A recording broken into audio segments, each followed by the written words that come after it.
Otkri nam što te inspiriralo za ovu kolekciju? Pa mi smo zapravo brand koji se bazira na arhivi brenda Xenia Design, tako da smo se mi bavili tom arhivom i koristili smo desktop materijale iz prošlih kolekcija. Za novu kolekciju inspiriralo me moje djetinjstvo, moje odrastanje na moru. Za kolekciju me zapravo inspirirala prevara. Prevara u smislu statusnih simbola kod Hrvata.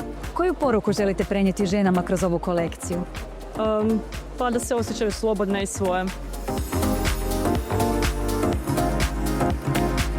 Poruka bi bila, a djetinjstvo je bilo zabavno i lijepo. Nam je bilo jako važno ko su ljudi koji smo kastali za ovaj show.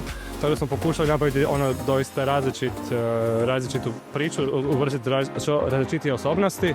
To nam je bilo dosta važno za ovaj show. Pa mislim da će se većina ljudi prepoznati u kolekciji, da će ih vratiti možda u neke godine njihovih života. Htio sam se zapravo samo nekako vratiti taj osjećaj slobode i zaigranosti kroz kolekciju. Očekujem neke reakcije i želim ih i to je poanta revije.